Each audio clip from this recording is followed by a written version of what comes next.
नमस्कार दोस्तों, स्वागत है आपका आज की इस वीडियो में। दोस्तों, आज की वीडियो में हम वैदिक गणित पर आधारित सूत्र ध्वजांक विधि की सहायता से संख्याओं के लिए भागफल और शेषफल निकालेंगे। ये जो विधि है वो 10th मैथमेटिक्स की बुक का जो चैप्टर फर्स्ट है उस चैप्टर फर्स्ट की एक्सरसाइज 1.1 के अंदर दी हुई है। तो आज के इस वीडियो के अंदर हम सूत्र ध्वजांक विधि पर आधारित जितने भी क्वेश्चन है हमारे पास उन सभी क्वेश्चन को सोल्व करेंगे। तो वीडियो को अंत तक जरूर देखें और वीडियो अगर अच्छी लगे तो वीडियो को लाइक करें और चैनल को सब्सक्राइब करें। तो आइए स्टार्ट करते हैं अपना वीडियो। तो आइए सबसे पहले अपन बात करते हैं क्वेश्चन नंबर 17 और क्वेश्चन नंबर 18 पे। इन दोनों क्वेश्चंस को हमें सूत्र ध्वजांक विधि की सहायता से सोल्व करके भागफल और शेषफल दोनों निकालना है। सबसे पहले अपन बात करेंगे क्वेश्चन नंबर 17 पे। इस क्वेश्चन के अंदर हम देखेंगे कि ध्वजांक विधि को सूत्र के अंदर किस तरीके से काम लिया जाता है, या फिर ध्वजांक विधि की सहायता से किसी भी सवाल का जो भागफल है उसका शेषफल किस तरीके से ज्ञात किया जाता है, ये हम क्वेश्चन नंबर 17 के अंदर देखेंगे यहाँ पे। तो क्वेश्चन नंबर 17 जो हमें दिया हुआ है, क्वेश्चन नंबर 17 में हमें दिया हुआ है कि इस संख्या को हमें 119 से भाग देने पर जो भागफल और शेषफल आएगा वो निकालना है यहाँ पे। ठीक है, अब जो भाजक हमारा यहाँ पे यानी कि जिसका हमें भाग देना है वो दिया हुआ हमें कितना 119, और इस सवाल को हमें सूत्र ध्वजांक विधि की सहायता से हल करना है। तो सूत्र ध्वजांक विधि में देखो सबसे पहले हमें क्या करना पड़ेगा कि जो हमारा भाजक होगा उसको देखेंगे हम।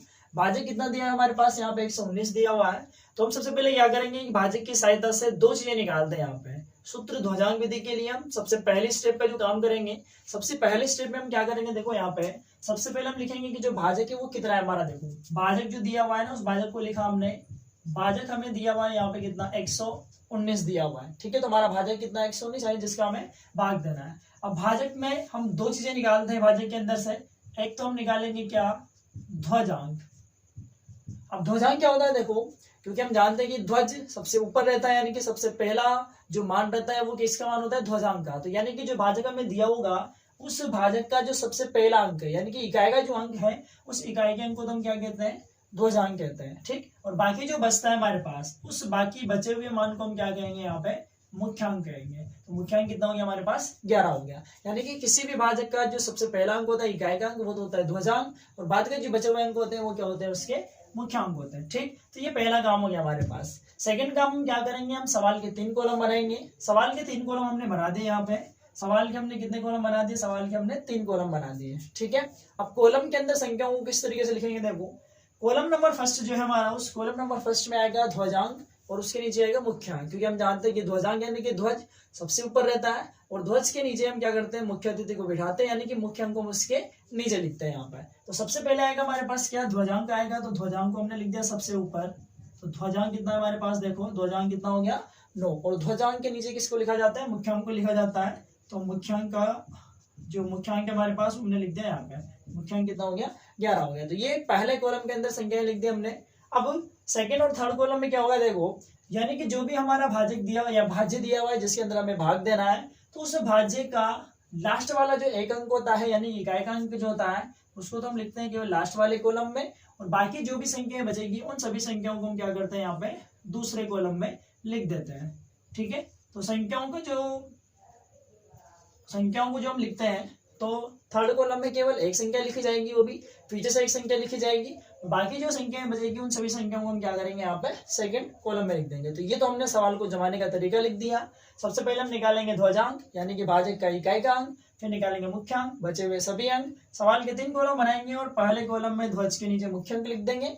तीसरे कॉलम में सदैव एक ही संख्या आएगी, भाज्य की सबसे लास्ट वाली संख्या को लास्ट वाले कॉलम में, और बची हुई संख्याओं को हम सेकंड कॉलम में लिख देंगे। ठीक है, अब देखो इसको सोल्व करते हैं। तो इसमें क्या होगा हमारे पास कि जो मेन हमारा मुख्यांक होता है, क्योंकि किसी भी भाग में किसी भी ध्वजांक के किसी भी भाग के अंदर जो मेन काम होता है किसका रहेगा, वो मुख्यांक का रहेगा। यानी कि हम भाग हमेशा किसका देंगे, यहाँ पे मुख्यांक का ही भाग देंगे। ठीक, अब देखो हम क्या करेंगे, इसको कुछ स्टेप के अंदर सोल्व करेंगे और हम भागफल और शेषफल निकालेंगे यहाँ पे। तो सबसे पहले स्टेप में हम क्या करेंगे, देखो सबसे पहले स्टेप में हम क्या करेंगे यहाँ पे कि जो मुख्यांक है उसका हम भाग देना स्टार्ट करेंगे इन सभी संख्याओं में। सबसे पहले हम भाग देंगे किसमें, अब 5 में जाएगा नहीं, हम दोनों संख्याओं में एक साथ देते हैं। तो सबसे पहले हम क्या करेंगे, यहाँ पे भाग देंगे किसके अंदर, 59 के अंदर। 59 में अगर हम किसका भाग देंगे, 11 का भाग देंगे, तो उस स्थिति में हमारा जो भाग है वो कितनी बार जाएगा, भाग जाएगा हमारा कितने बार, 5 बार। ठीक, और शेषफल कितना बचेगा हमारे पास, यहाँ पे शेषफल कितना बचा, 11 में 5, 59 में 11 का भाग 5 बार यानी कि 55 हो गया। शेषफल कितना बचा, 4 बचा। ठीक, अब देखो भागफल जो होता है उसको तो भागफल के कॉलम में लिखा जाता है, और शेषफल को लिखते हैं उसकी आगे वाली संख्या के नीचे, यानी कि हमने यहाँ पे लिख दिया।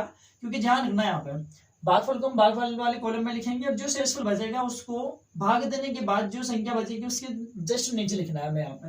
तो 59 के जस्ट नीचे लिख दिया हमने यहाँ पे 4। अब अगर हम देखेंगे तो हमारी नई संख्या कितनी बनी, नया भाज्य जो बनेगा यानी कि नई संख्या कितनी बनी, 4 यहाँ पे 2 यहाँ पे, यानी कि नया भाज्य कितना हो गया 42 हो गया। यानी कि नए भाज्य का काम कौन करेगा, यहाँ पे नया भाज्य हो जाएगा हमारा कौन, नया भाज्य, ये हो गया कितना 42। ठीक। अब ध्वजांक विधि में क्या होता है कि नया भाज्य निकालने के बाद जैसे हमारे पास यहाँ पे एक अंक मिलेगा, हम निकालेंगे इसके लिए संशोधित भाज्य। तो हम निकालते हैं इसके लिए संशोधित भाज्य। तो नया भाज्य कितना हो गया हमारे पास 42 और हमें निकालना है संशोधित भाज्य। तो ध्वजांक विधि के लिए संशोधित भाज्य निकालने का एक सूत्र होता है संशोधित भाज्य। कैसे निकालेंगे, नए भाज्य में से माइनस करेंगे क्या, ध्वजांक इंटू प्रथम भागफल। ठीक है।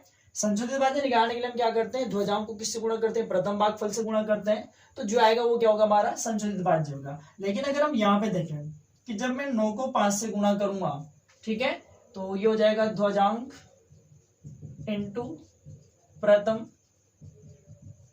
भागफल। ठीक। तो ध्वजांक नया भाज्य कितना 42 और ध्वजांक कितना 9 है। जब 9 को हम 5 से गुणा करेंगे तो 9 पंजे 45 हो गया और 42 में से 45 घटाएंगे तो संख्या किसी आएगी, माइनस की आएगी। ठीक। ध्वजांक विधि में हम सदैव ये ध्यान रखेंगे कि जब भी हमारा संशोधित भाज्य निकलेगा वो माइनस में नहीं आना चाहिए। अगर माइनस में आ भी जाता है तो हम क्या करेंगे, उससे पहले एक स्टेप वापस ऊपर आएंगे और ऊपर आकर जब हमने यहाँ पे कितनी बार भाग दिया, 5 बार भाग दिया, तो हम इसको 5 बार नहीं देंगे, हम इसको 1 कम कर देंगे यहाँ पे। यानी कि अब जो हमारा भाग है वो केवल कितनी बार जाएगा, यहाँ पे 4 बार जाएगा। तो हम भाग कितनी बार देंगे, केवल अब 4 बार देंगे। तो 59 में 11 का भाग हम कितनी बार देंगे, देखो क्योंकि हम 5 बार नहीं देंगे, 5 बार देने के बाद हमारे पास आगे वाले स्टेप में माइनस आएगा, तो उससे बचने के लिए हम भाग केवल कितनी बार देंगे, 4 बार।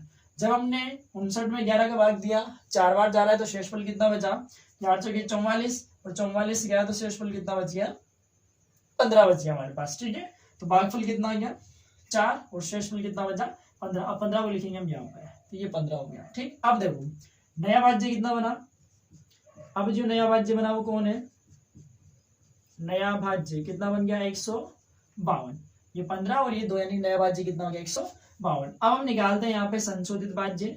अब हम निकालेंगे संशोधित भाज्य। संशोधित भाज्य कैसे निकालेंगे, संशोधित भाज्य निकालने के लिए हम क्या करते हैं, नए भाज्य में से नया भाज्य, नए भाज्य में से हम क्या माइनस करेंगे, ध्वजांक इंटू प्रथम भागफल। ये एक बार मैं इसका सूत्र लिख देता हूं। तो नया भाज्य निकालने के लिए हम क्या करें, संशोधित भाज्य निकालने के लिए हम क्या करेंगे, नए भाज्य में से ध्वजांक इंटू प्रथम भागफल को घटाएंगे। अब देखो नया भाज्य कितना आया था हमारे पास 152 माइनस ध्वजांक कितना है हमारा 9 और प्रथम भागफल कितना आ गया 4 आ गया। तो ये हो गया 152 माइनस 9 चौके 36 हो गया हमारे पास। तो 152 में से 36 घटाएंगे तो कितना बचेगा, 12 में से 6 गया तो कितना बचा 6 बचा, यहाँ रह गया 14, 14 में से 3 गए तो कितना बचा 11 बचा। यानी कि संशोधित भाज्य कितना आ गया हमारे पास 116 आ गया। ठीक है। अब देखो नेक्स्ट अगले स्टेप में क्या करेंगे, ये जो संशोधित भाज्य आएगा हमारे पास, अब हम क्या करेंगे इस संशोधित भाज्य में, यानी कि 116 में हम फिर किसका भाग देंगे, मुख्यांक का भाग देंगे, जो कि कितना है 11 है। तो 116 में हम किसका भाग देंगे, हम 11 का भाग देंगे। 116 में अगर हम 11 का भाग देंगे तो कितनी बार जाएगा, देखो भागफल। अब एक चीज और ध्यान रखेंगे, ध्वजांक विधि में जब भी हम मुख्यांक का भाग देंगे तो मुख्यांक का भाग हम 9 से ज्यादा बार नहीं देंगे। यानी कि मैक्सिमम जो भाग है वो केवल कितनी बार जा सकता है, 9 बार जा सकता है, 9 से ज्यादा बार हम भाग नहीं देंगे। तो यहाँ पे 116 में जब हमने 11 का भाग दिया तो 116 में 11 का भाग कितनी बार जाएगा, 9 बार में जाएगा। और शेषफल कितना बचेगा, यहाँ पे जब 116 में 11 का भाग देंगे 11 99 में 9 बार जा रहा है और कितना बचा हमारे पास यहाँ पे 17 बच जाएगा। शेषफल कितना बचा 17। तो भागफल कितना आ गया 9 और शेषफल कितना हो गया 17 हो गया। ठीक है। फिर देखो नया भाज्य क्या बना, वापिस नया भाज्य, नया भाज्य कितना बना 178, नया भाज्य कितना हो गया 178 हो गया। ठीक है। अब हम निकालेंगे संशोधित भाज्य। नया भाज्य निकालने के बाद हम निकालेंगे इसके अंदर संशोधित भाज्य। ये निकलेगा नए भाज्य में से, पहले हमने क्या किया था, ध्वजांक इंटू प्रथम भागफल को माइनस किया था। अब हम क्या करेंगे, ध्वजांक इंटू दूसरा भागफल। तो ध्वजांक तो 9 है और दूसरा भागफल भी कितना है 9 है। तो ध्वजांक इंटू दूसरा भागफल मतलब 9 इंटू 9 हो जाएगा। ये हो जाएगा 178 माइनस 9 नाम के 81। ठीक है। 178 में से 81 माइनस करेंगे तो कितना बचेगा, 8 में से 1 गया तो 7 बचा, यहाँ बचा 17 में से 8 गए तो 9 बचे, 97 बचा हमारे पास। ठीक, अब तीसरी स्टेप में वापस क्या करेंगे हम, इस 97 में वापस भाग देंगे हम किसका, 11 का ये भाग देंगे। 97 में वापस किसका भाग देंगे, 11 का भाग देंगे, तो भागफल कितना आएगा, भागफल आएगा 11 8 88, 8 आ गया हमारे पास, और शेषफल कितना बचा, 11 8 88, शेषफल बचा हमारे पास कितना, 9। ये लिख दिया हमने कितना, 9 बच गया। ठीक है, अब देखो भागफल कितना आया 8, शेषफल कितना आया 9, ये लिख दिया हमने। फिर नया भाज्य कितना बन गया हमारे पास 93, यानी कि 93 बना। तो फिर नया भाज्य कितना हो गया, नया भाज्य कितना हो गया 93। अब निकालेंगे हम वापस संशोधित भाज्य, संशोधित भाज्य वापस निकालेंगे हम, और कैसे निकालेंगे, नए भाज्य में से अब हम क्या करेंगे, ध्वजांक इंटू तीसरा भागफल। ठीक है, तो ध्वजांक इंटू तीसरा भागफल करेंगे, यानी कि 9 8 72 कर दिया हमने, ये हो गया 9 8 72 हो गया हमारे पास। अब जब माइनस करेंगे तो कितना बचेगा, ये 21 बचा हमारे पास। ठीक है, तो संशोधित भाज्य कितना आ गया, 21 आ गया।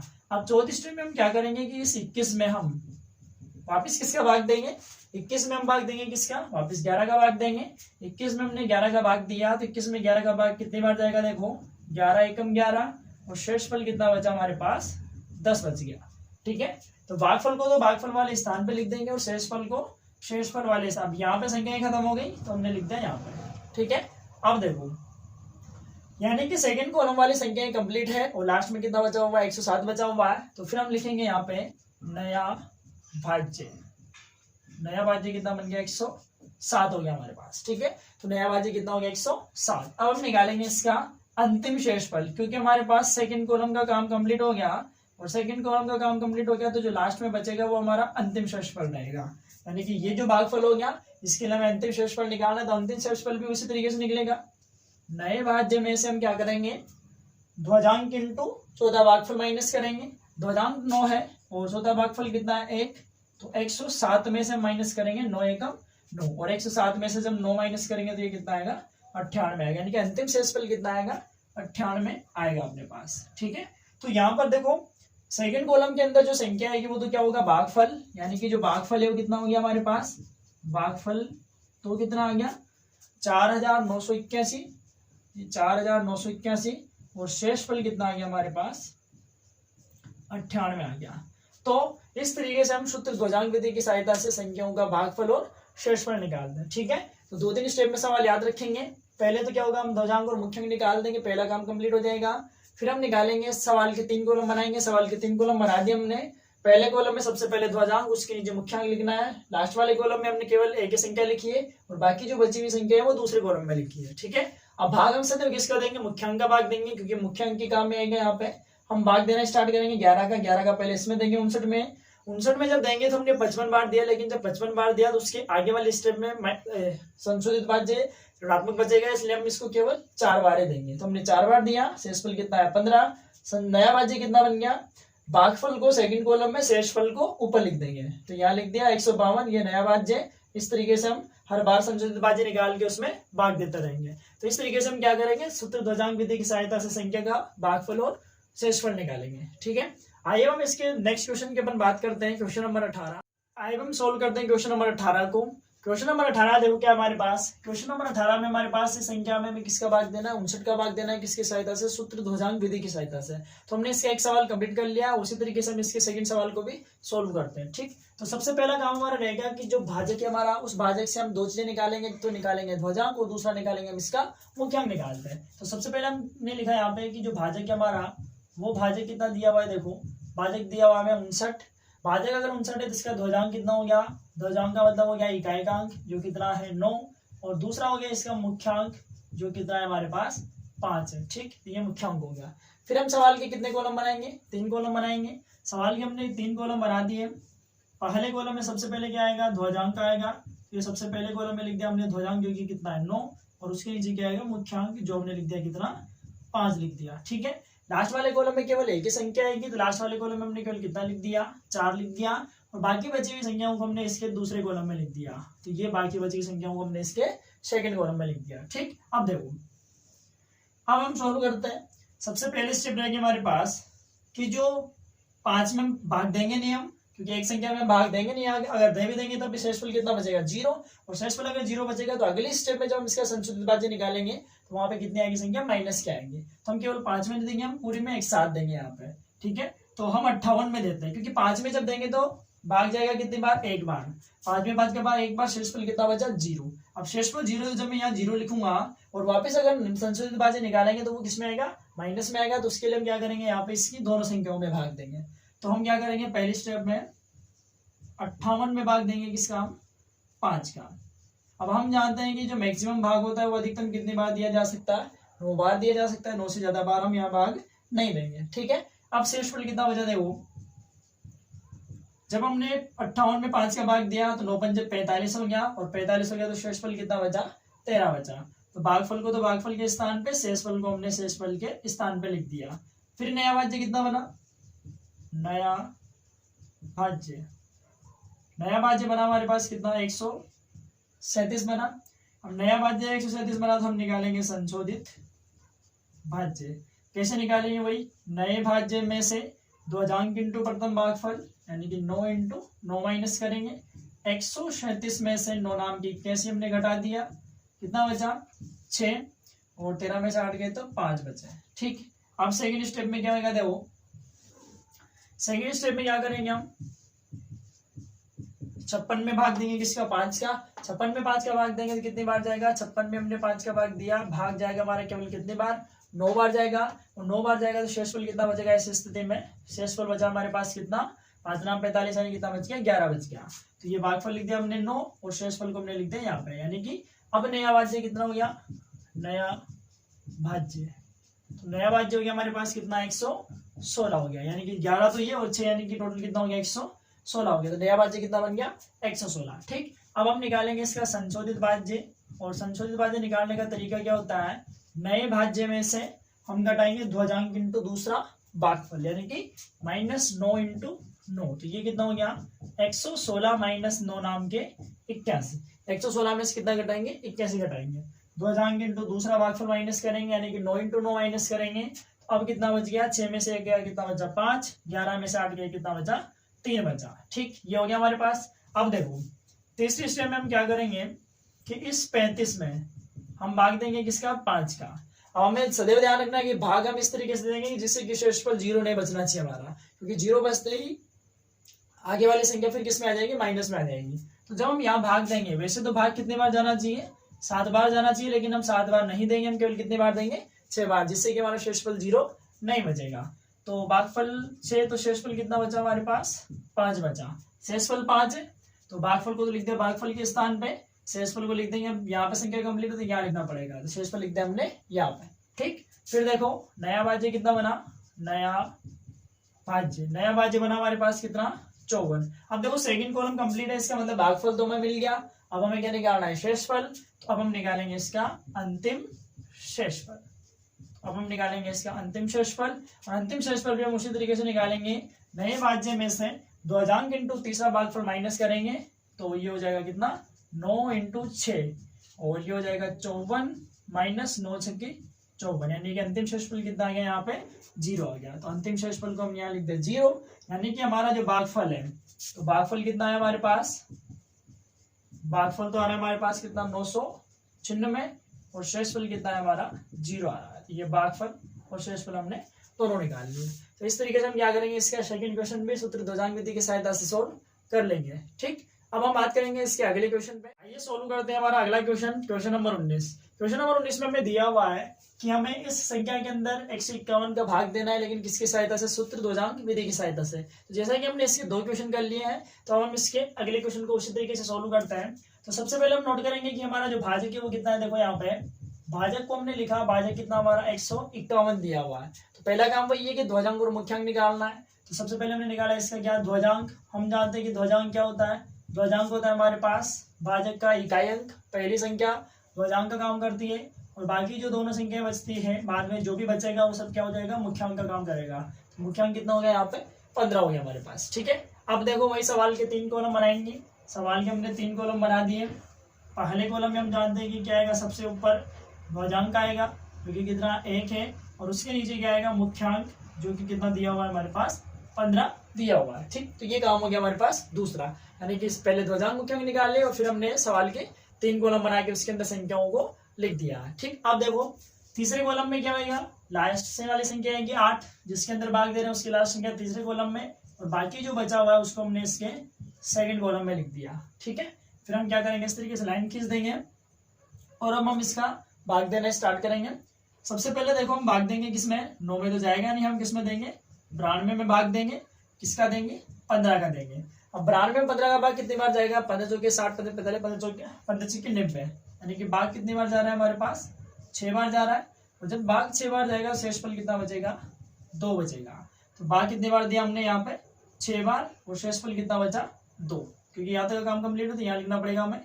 शेषफल कितना बच गया हमारा, 2 बच गया। ठीक, अब जब 2 बच गया तो इस स्थिति में नया भाज्य कितना बना, देखो नया भाज्य बना हमारे पास कितना, 23 बना।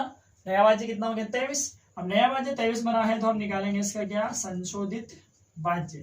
और संशोधित भाज्य निकालने के लिए हम क्या करेंगे, नए भाज्य में से ध्वजांक इंटू प्रथम भागफल। तो नया भाज्य जो बना 23, इसमें से माइनस करेंगे ध्वजांक इंटू प्रथम भागफल, यानी कि 1 इंटू 6, ये हो जाएगा 23 माइनस के 6, यानी कितना हो गया, 17 हो गया हमारे पास। ठीक है, अब देखो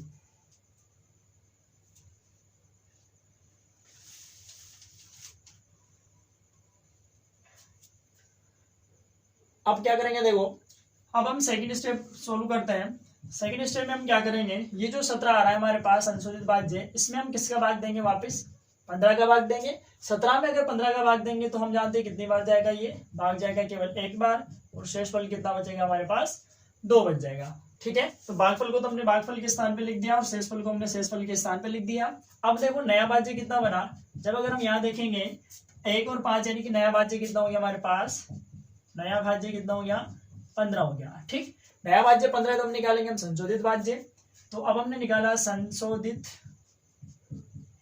भाज्य, सॉरी 15 नहीं, 2 बचा था शेषफल हमारे पास, तो यहाँ हम कितना लिखेंगे, 2, यानी कि नया भाज्य कितना बना हमारा, 25 बनेगा। ठीक है, तो नया भाज्य कितना हो गया, 25। हम नया भाज्य 25 से तो संशोधित भाज्य निकालने के लिए क्या करेंगे, नए भाज्य में से ध्वजांक इंटू भागफल घटाएंगे, दूसरा भागफल 1 इंटू 1 माइनस करेंगे, 1 इंटू 1 माइनस किया हमने, तो ये हो गया 25 माइनस 1, यानी कितना बच गया, 24।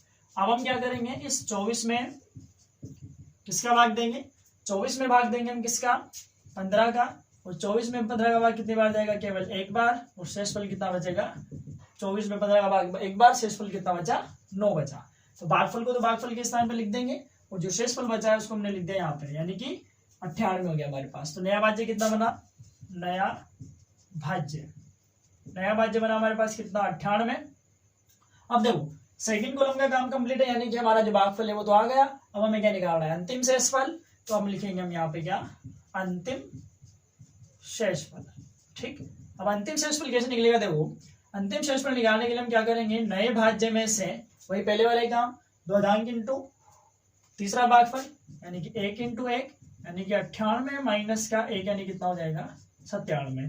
तो उस स्थिति में हमारा जो अंतिम शेषफल है वो कितना आएगा, 97, 97, यानी कि हमारा जो भागफल है, हमारा भागफल तो कितना आ रहा है, 611 आ रहा है, और शेषफल कितना आ रहा है, देखो शेषफल होगा हमारे पास कितना, शेषफल बराबर हो जाएगा हमारे पास कितना, 97। तो इस तरीके से हम क्या कर सकते हैं, इसके क्वेश्चन नंबर 19 को भी सॉल्व कर सकते हैं। ठीक है, आइए हम इसका लास्ट क्वेश्चन करते हैं, क्वेश्चन नंबर 20। आइए हम बात करते हैं क्वेश्चन नंबर 20 पे। क्वेश्चन नंबर 20 क्या दे हुआ है, देखो हमें इस संख्या में इसका भाग देना है, और भाग किस विधि से देना है, सूत्र ध्वजांक विधि की सहायता से भाग देना है। तो अब हम इसको सूत्र ध्वजांक विधि की सहायता से हल करते हैं। देखो सबसे पहले हम देखेंगे कि भाजक कितना है हमारे पास। देखो भाजक जो दिया हुआ है वो भाजक कितना है, 91 दिया हुआ है, 91 दिया हुआ है, यानी कि 91 का हमें भाग देना है। तो हम सबसे पहले क्या करेंगे, सबसे पहले हम ध्वजांक और मुख्यांक निकालेंगे। तो सबसे पहले हमने इसका निकाला ध्वजांक, तो ध्वजांक कितना हो जाएगा, देखो इसका ध्वजांक कितना हो गया, इसका 1, और मुख्यांक कितना हो गया, इसका मुख्यांक हो गया हमारे पास कितना, 9। ठीक है, अब हम क्या करेंगे, सवाल के भाई 3 कॉलम बनाएंगे। सवाल के हमने 3 कॉलम बना दिए। सबसे पहले कॉलम में हम जानते हैं क्या लिखेंगे, सबसे ऊपर हम लिखेंगे यहाँ पे ध्वजांक, और उसके नीचे लिखेंगे हम यहाँ पे मुख्यांक। तो ध्वजांक तो हमारा कितना है, 1, और मुख्यांक कितना, 9 है। तीसरे कॉलम में केवल कितनी संख्या आएगी, एक ही संख्या आएगी। तो हम क्या करेंगे, लास्ट में से केवल 1 अंक यहाँ लिख देंगे, और बाकी जो बचेगा उन सभी अंकों को हम इसके दूसरे कॉलम में लिख देंगे। ठीक है, तो यहाँ तक का काम कंप्लीट हो गया। अब देखो अब हम इसकी पहले स्टेप को सोल्व कर देते हो। सबसे पहले हम क्या करेंगे, 9 का भाग देंगे, क्योंकि मुख्य अंक का ही हमें क्या करना है, सदैव भाग देना है। तो सबसे पहले हम भाग देंगे किसमें, 12 में। 12 में हम भाग देंगे किसका, 9 का। और 12 में जब हम 9 का भाग देंगे तो भाग कितनी बार जाएगा, भाग जाएगा 1 बार, और शेषफल का कितना बचेगा, यहाँ पे 3 बच जाएगा। तो भाग कितनी बार गया, 1 बार, और शेषफल कितना बचा, 3, यहाँ लिख दिया हमने। अब देखो नया भाज्य कितना बना, नया भाज्य कितना बना, 33 बन गया।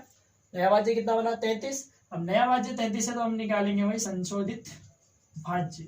संशोधित भाज्य कैसे निकलेगा, नए भाज्य में से ध्वजांक इंटू प्रथम भागफल, ध्वजांक इंटू प्रथम भागफल घटाएंगे, 1 इंटू 1 घटाएंगे, तो 33 माइनस 1 हमने घटाया तो कितना हो गया, 32।